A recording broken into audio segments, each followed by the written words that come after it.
Most children today grow up inside a highly structured, temperature-controlled bubble. Between scheduled activities, homework, and screens, the modern childhood happens almost entirely indoors.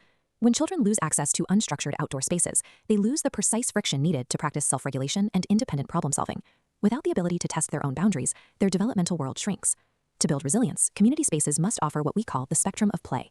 This concept suggests that a single park should provide two distinct extremes of experience. On one end of the spectrum is physical mastery. This is the realm of high adrenaline, spatial conquest, and pushing the body to its physical limits. On the opposite end is peaceful grounding. This is a low adrenaline state focused entirely outward, requiring stillness and a connection to the environment. Encountering both of these extremes in a single afternoon provides a balanced neurological workout. It creates a blueprint for developing both physical confidence and emotional stability. To see how this works, we look at the modern playground, a built environment designed specifically for high energy expenditure. Child psychologists call the activity here gross motor risk-taking. While it may look precarious to an observer, kids must test their physical limits. To understand them, it is a necessary developmental hurdle. Notice the active physical calculation happening here. Scaling a vertical obstacle requires coordinating limbs against gravity, turning a climb into solved equations. Navigating these intentionally irregular angles and specific cutouts, forcing intense spatial problem solving, making every handhold a fast-paced decision. A new threshold is crossed, moving from climbing to the precarious state of balancing. Standing upright on this curved surface requires total core control and precise foot placement. Successfully conquering this unstable geometry triggers a potent spike of high adrenaline joy. These vibrant metal structures operate as engineered risk simulators. They translate physical conquest directly into lasting internal confidence. Now, step away from the rigid metal and walk toward the organic, quiet edge of a local pond. The rules of engagement change here.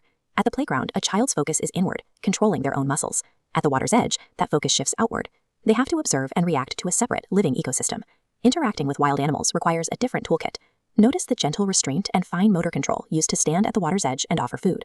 Watching ducks approach safely over the calm surface requires physical deceleration, as posture softens to match the quiet water. Because a sudden movement will scare the animals away, the child learns to quiet themselves.